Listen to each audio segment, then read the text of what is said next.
आता पुढची बातमी। अंबादास दानवेंकडे ईव्हीएम हॅक करण्यासाठी 2.5 कोटींची मागणी करण्यात आली आहे। पुण्यातनं मारुती ढाकणे यांना ताब्यात घेण्यात आले। 1 लाख घेताना रंगेहात पकडण्यात आले।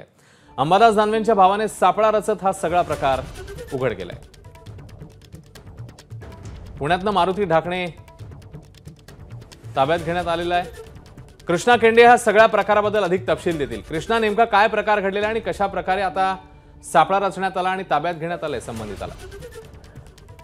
मारुती ढाकणे नावाचा हा व्यक्ती आहे। हा मूळचा अहमदनगरचा राहणारा असल्याची माहिती या ठिकाणी मिळते आहे। आणि यांनी संभाजीनगर लोकसभा निवडणुकीमध्ये सगळे जे ईव्हीएम आहेत ते हॅक करून तुम्हाला हवा तसा या ठिकाणी निकाल देतो अशा प्रकारचं अंबादास दानवे यांना फोन केला आणि त्यांच्याकडे 2.5 कोटी रुपये ईव्हीएम हॅक करण्यासाठी मागितले। या सगळ्या संदर्भात अंबादास दानवे यांना संशय आल्यानंतर त्यांनी पोलिसांकडे तक्रार केली। पोलिसांनी सापळा रचला। अंबादास दानवे यांच्या एका भावाकडे 1 लाख रुपये देण्यात आले आणि शहरातील एका हॉटेलमध्ये ते 1 लाख रुपये ऍडव्हान्स स्वीकारताना या मारुती ढाकणे नावाच्या व्यक्तीला आर्थिक गुन्हे शाखेच्या पोलिसांनी अटक केलेली आहे। त्याला ताब्यात घेण्यात आलंय आणि पुढील चौकशी सुरू आहे।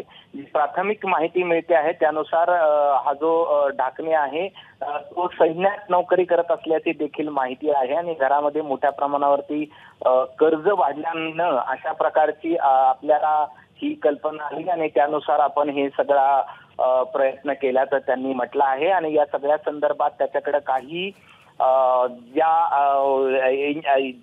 काही अशा आक्षेपार्ह गोष्टी देखील आढळलेल्या आहेत। आता त्या सगळ्या पोलीस तपासणार आहेत आणि त्यानंतर नेमकं या सगळ्या प्रकरणामध्ये काय पुढे येतं हे पाहणं महत्वाचं आहे। मात्र ईव्हीएम हॅक करून देतो म्हणून 2.5 कोटी रुपये मागणाऱ्या मारुती ढाकणेला छत्रपती संभाजीनगरच्या पोलिसांनी या ठिकाणी ताब्यात घेतलाय आणि त्याची पुढील चौकशी सुरू आहे।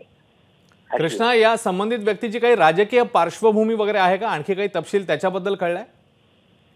नाही, या सगळ्या संदर्भात त्याची राजकीय पार्श्वभूमी आहे का यात कुठलीही माहिती मिळाली नाही। मात्र तो सैन्य दलात नोकरीला असल्याची प्राथमिक माहिती या ठिकाणी मिळते आहे आणि त्याची कुठलीही राजकीय पार्श्वभूमी नाहीये। मात्र थेट अशा प्रकारे ईव्हीएम हॅक करतो म्हणून फोन करून 2.5 कोटी मागितले या सगळ्या प्रकरणाचा संशय आल्यानंतरच अंबादास दानवे यांनी या सगळ्याची पोलिसांमध्ये तक्रार केली आणि त्यानंतर पोलिसांनी सापळा रचत शहरातील एका बड्या हॉटेलमधून त्याला ताब्यात घेतलेला आहे।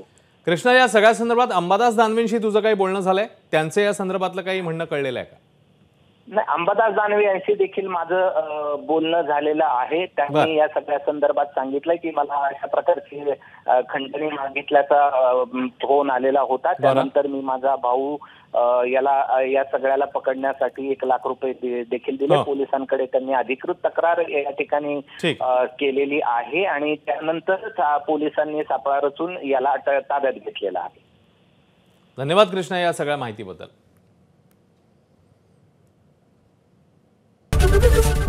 एबीपी माझा, उघडा डोळे बघा नीट।